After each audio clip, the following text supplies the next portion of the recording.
Hello, everyone. Welcome to the live streaming from Foodmate. My name is Chao, a registration specialist from Foodmate. I am very happy to have the opportunity to share the infant formula new powder nutrient registration service from Foodmate. The topic today is key points of the new regulations for infant formula registration and frequently asked questions, assisting enterprise develop the Chinese market. The presentation today is divided into the following 4 parts. So let's start with the first part, the background. So the regulatory system in China for registration of infant formula can be divided as follows. So first is the state level, which formulate laws and regulations. And the second level is the regulatory authorities, which formulate the department rules and normative documents. And for infant formula, the food does not need to be registered before 2015. And starting from 2015, the revised food safety law was implemented, which implement strict supervision on special food, including infant formula. And in 2016, to carry out the requirement from the food safety law, department rules for the registration is released and with a list of supporting documents. In 2017, some of the supporting documents were revised. In 2021, the product standard for infant formula were revised, and the revised standard were so-called the new standard. And the authority also released the guideline for stability research. From 2022 until now, there are a series of documents revised, such as the department rules and other documents. So the presentation today includes the following document that includes the food safety law, the administrative measures for the registration, the detailed review rules for production license, and a series of standard. So first, we can take a look at the food safety law. It says the state execute strict regulation over special food, which includes the infant formula. And the infant formula should be registered with the Food Safety Supervision and the Administration Department. Upon registration, the R&D report and other materials indicating the formula scientificity and safety should be submitted. Based on the food safety laws to carry out the requirement, the supervision department released the administrative measures. And in these measures, it specified the stakeholders' responsibilities. For example, the Center for Food Evaluation, or also called the Review Institute, is responsible for material acceptance, technical review, and on-site audit, after which the institute will prepare the conclusion for state administration for market regulation. And the latter will make the decision whether to approve or not to approve the registration. The measures also define the scope for registration, that is, the product that is produced, sold, and imported within China should be registered, and the domestic enterprise and overseas enterprise should register the product formula. The exception is product entered China through the cross-border e-commerce does not need to be registered. So the measures set up the requirement for applicant. For example, the applicant should possess the 3 capacities, which are the R&D capacities, the production capacities, and the inspection capacities. Applicant should also implement the good manufacturing practice, the HACCP system, and the batch-by-batch inspection for the finished product.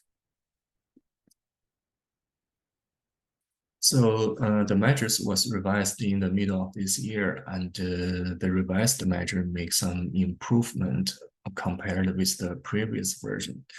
So for example, it first time to allow a group of companies holding subsidiary share part of the R&D capacity from the group company.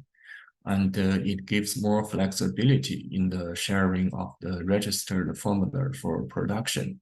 So specifically, the group company and its holding subsidiary or the holding subsidiaries from the same group company can share the registered formula for production. Prior to production, the group company should evaluate the feasibility for the sharing to ensure the quality and safety of the product, and should report to the state administration for market regulation before sharing and production. So in terms of on-site audit, the revised measure also specified the 7 cases that on-site audit should be carried out. So for example, the first time registration of a product formula, or there's a significant change in the product formula. So the focus for on-site audit is the 3 capacities we just mentioned, and the consistency between the registration material and the actual situation. During on-site audit, one product will be chosen for dynamic production, and this product will be sampled and inspected. The measures also specified the scenarios that the registration will not be approved. For example, the sub-packaging is prohibited. That is to use an ingredient that already meets the nutritional requirement of the food safety standard. So for example, buying a stage 1 product to produce another stage 1 product is prohibited. And in addition to the sub-packaging, there are 8 more cases that the registration will not be approved, such as the application materials are fraudulent, lack of scientific basis and safety basis, or there is no suitable 3 capacities from the applicant. So this slide shows the 8 cases that the registration will not be approved. And to better implement the registration work, a series of supporting documents has been released. So for example, the material requirement, the technical guidelines for labeling, and the guidance for the research on stability. In the second part of the presentation, I'm going to give an introduction about the material requirement. So another important document for infant formula registration is the review rules. The review rules specified the definition of infant formula. That is, infant formula should be a powdered formula food. It is suitable for infant and young children aged 0 to 36 months. It should be processed only by the physical method, and the protein source currently can only come from the cow milk or sheep milk and their milk protein product, like raw milk, the whey powder, and whey protein powder. One example for the physical method is if the production is going to use sodium citrate as the substance, the sodium citrate should be directly added to the production instead of using sodium hydroxide and citric acid to reaction to get the sodium citrate. So base powder is a commonly used material for lots of enterprise, and the review rules also gives definition of a base powder. That is, base powder is a composite material manufactured with cow's milk or sheep's milk or their milk protein product with addition of nutrient and other materials. processed by one process and should be used only by other enterprise. Regarding the production type, the review rules set up three types of the production type. First one is the wet process, which start from raw milk, milk clarification, sterilization until the spray drying, fluidized bed, and packaging. So this is the diagram for a typical wet process. And the next is the dry process, which start from raw materials, material preparation, and all the way to the final mixing and the packaging of the finished food. So this diagram is a typical process for dry process. And the third type basically combines the wet process and the dry process, and is what we call the wet-dry combined process. As you can see, it basically combines all main steps from wet process and the dry process. The top part shows the steps from the wet process, and the bottom part shows the steps from dry process.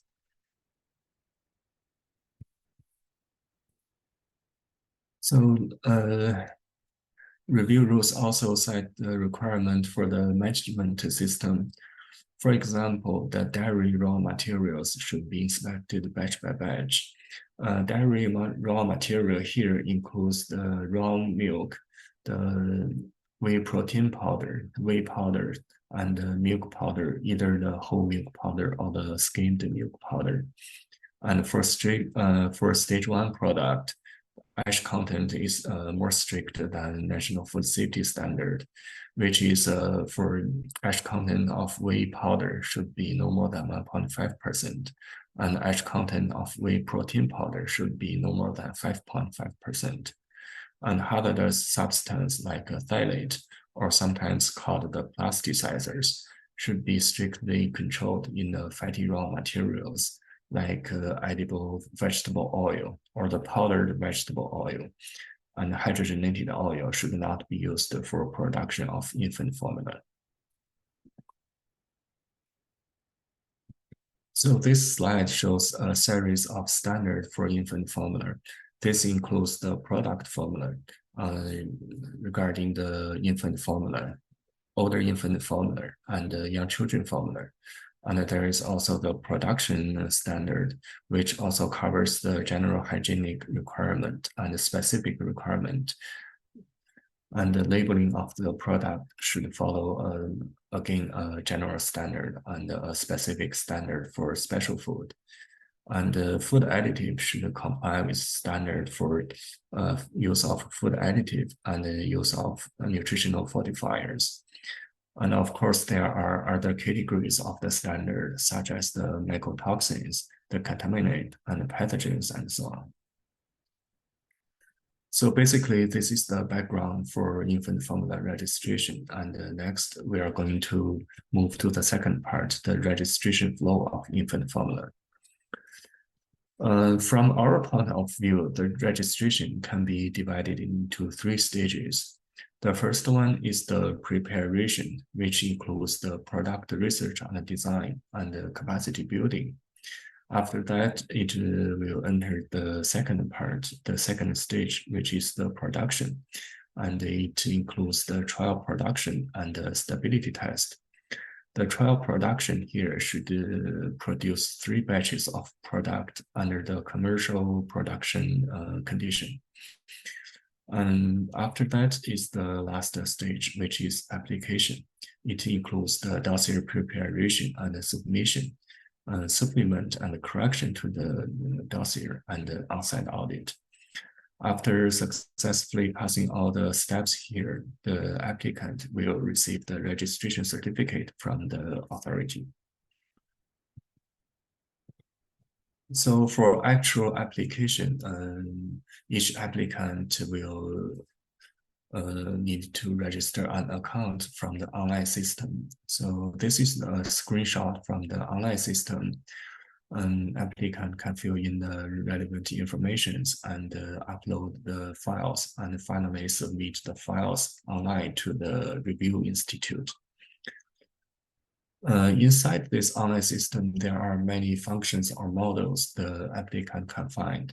And one of them is the new application model. So this is typically the screenshot after entering the new application model. So there are several sections in the page. The first one is the application form. In this page, applicant can fill in information like the name of the applicant, the address of the applicant, or product information like the trade name of the product, the common name of the product. The next section is the quality and safety standard for the raw materials. For basically, the applicant should state the compliance status for all ingredients, like the ingredients all comply with the National Food Safety Standard. Next part is the product formula. So this part includes information like ingredient list, the product formula composition, and the product formula dosage table.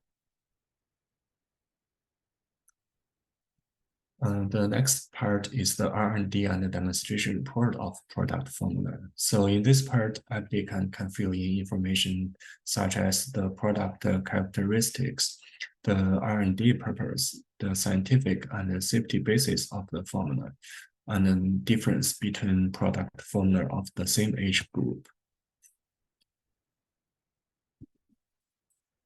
The next part is production process description. So in this part, it includes a short description of the process, the main process of the production, the critical control point and the parameters, and a summary of the production process verification. Second to the last part is the file upload. So this is to upload the scanned files of the paperwork for different chapters. And in a few slides after, I will show you the setup for the chapters for registration material. And the last part is the other materials demonstrating the formula's scientificity and safety. So basically, this is any information that is helpful to demonstrate the scientificity and safety. But the information, if it's not included in the previous part, it can be filled in here. So this is the requirement of the material for the registration. As we can see, the material is divided into 9 chapters. The first chapter is application form. Applicant can download this form from the online system we just mentioned. And second chapter is the evidentiary document. Basically, it includes all the proving document, like the guarantee from the applicant that the product formula does not constitute infringement to the patents others have obtained. And if the registration especially for the overseas enterprise, if the registration is handled by a local agency in China, a power of attorney is needed, and proving document should be submitted. Based on our experience, the time period to prepare the power of attorney takes time because the document has to be notarized by the local Chinese embassy and then translated into Chinese and get notarized again in China. So applicant can prepare this document as early as possible. So if any mistakes happens, there is still enough time to make corrections. The third chapter is the quality and the safety standard for all ingredients. Basically, it is a list of standard for all ingredients. And the standard should be National Food Safety Standard. And for ingredients without food safety standard, the actually implemented standard should be submitted with the material. The next chapter is a product formula. So for this chapter, It includes the formula composition, the formula dosage table, and the nutritional table of the product. Chapter 5 is one of the most important chapter, that is the R&D and the demonstration report of the product formula. So basically, it includes the characteristic of the product, the research purpose, the basis of safety and scientific for the formula, the control plans for the hazardous substance, the verification report, and the difference if multiple products were registered for the same age group. And chapter 6 is the production process description. So it includes the description of the production process, a list of equipment used, the production process flowchart, and setup and control measures for the critical control point. Chapter 7 is the product inspection report. Basically, this is the full item report, full item testing report for the 3 batches of product. And chapter 8 is another important chapter. That is the evidentiary materials for the 3 capacities. For this chapter, it can be divided into 2 categories. The first one, if the applicant already have the product on market. For overseas enterprise, if they obtain the, if they obtain the import registration certificate, they can submit a copy of the certificate. And if it's a domestic enterprise, it can submit a copy of the production license. And for new applicant, it should submit the evidentiary materials of the 3 capacities. And the last chapter is the sample label and the instructions. Basically, this includes the sample label of the finished product, the measurement of the sample labels, and if there is any claim, either the content claim or the function claim of the nutrient, the proving materials for the claims should be submitted. So basically, this all of this makes the complete set of the document. And for the paper document, this is the formal requirement. The material should be printed with A4 size paper, and under special conditions, A3 size paper can be used. The font and the size of the characters are required. The non-Chinese content should be translated into Chinese, and the entire material should be stamped page by page, except for application form. And 3 photocopies should be submitted with the original copy. One thing to pay attention to here is because the one content may appear in different dossiers or different chapters, and they may appear both in the paperwork and the online system. The content must be consistent. So this is a typical registration flow for the registration. So if we start from the submission of the document, it basically goes through 3 main steps. First one is the acceptance.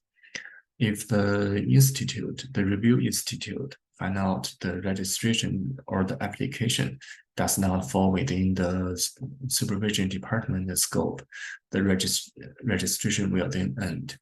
If there is the document need a further adjustment, the institute will inform the applicant to make the adjustment. After that, it enters the second step, the technical review. So the review institute will raise questions about the material, and the applicant should prepare the answers and submit the answers to the review institute. This process is called supplement and correction.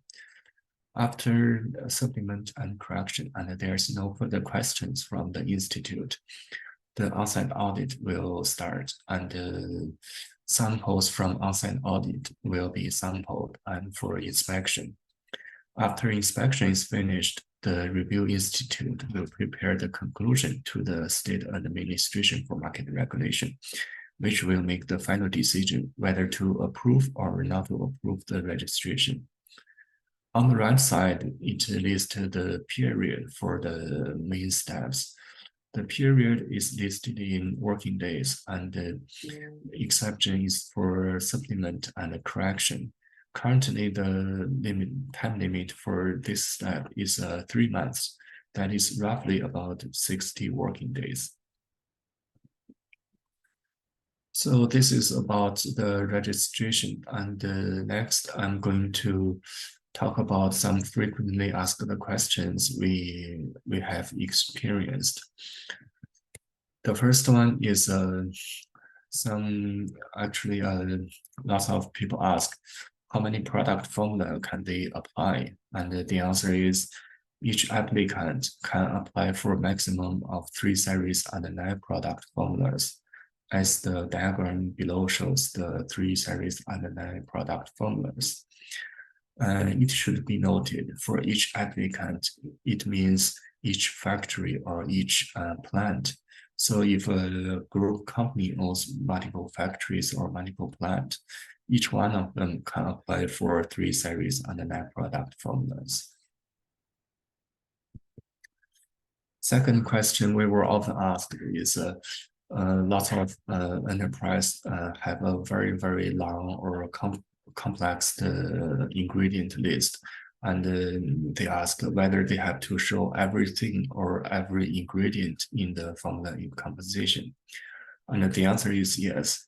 Regardless the complexity of the formula, all ingredients should be listed in the formula composition in a descending order in terms of the addition amount.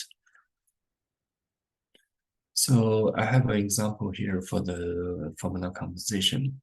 So let's assume we have 2 ingredients. We name them level 1 ingredient A and B. So each one of them is produced with 2 ingredients.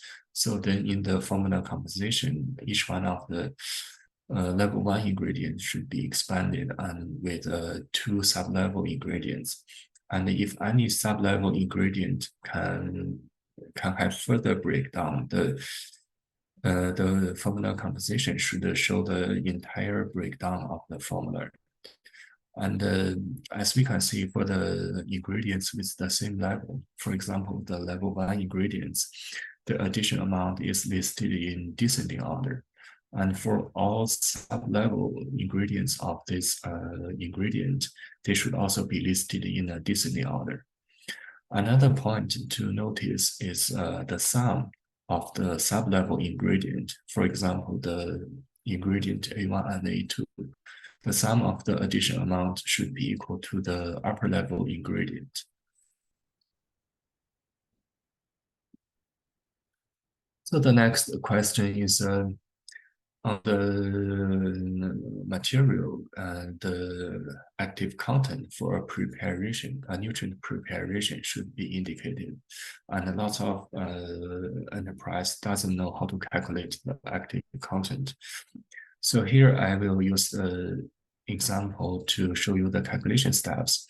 So assume we have a DHA preparation here, and the addition amount of the preparation is 2 kilograms. The ingredient inside that provides the DHA is the tuna oil, and tuna oil only has 20% of DHA. So what we are going to calculate is actually the pure DHA content to the entire amount of the preparation. So if we take a look at the picture on the right side, so we can see we have the entire preparation here, which is 2 kilograms. And inside this preparation, we have the 1 kilograms of the tuna oil. And the tuna oil has only 20% of the DHA. So the proportion of the pure DHA to the entire preparation is what we are going to calculate. So in this case, we will use the 1 kilograms of the tuna oil multiplies the 20%, which gives us the content of the pure DHA. And then we use this number divided by the 2 kilogram. That is the additional amount of the preparation. then we will get the active content for this preparation. In this example, we will get the result as 10% for the dish A preparation. So next question is if a probiotic is added in the formula and the strain identification report should be submitted for this probiotic, what is the requirement for the report? So there are 3 requirements. The first one is the report can be provided either by the applicant or the supplier. And the report should be identified to the strain level. By strain level, we mean the conclusion of the report should not be something like an isolate has been obtained from the sample. It should specify which strain has been obtained or identified. And the third is the report should be completed within 2 years prior to the registration. Next is the power of attorney. So in the document requirement, we mentioned the power of attorney. So what is the requirement? The requirement is the original copy and the Chinese translation must be submitted, because for power of attorney, it basically refers to the overseas enterprise, and the original copy normally is not written in Chinese. So everything submitted should have a corresponding Chinese translation. And in the same document, either one product or multiple products can be listed. It should be noted that the following information should appear on the document. That includes the issuing party of the document, the entrusted party of the document, the entrusted items, and the date of issuance of the document. And another thing to pay attention to here is the entrusting party on the document should be the same as the applicant.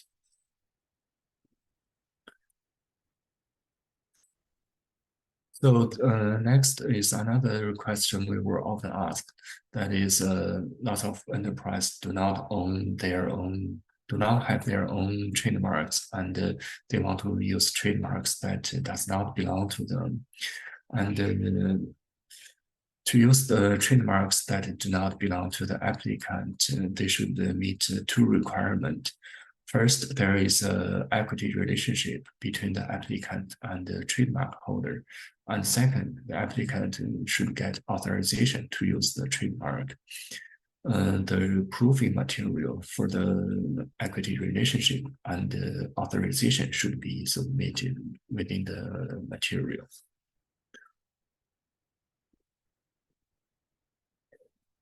Okay, the last question we were often asked is, during production or for registration, is there any contaminant that they should pay attention to?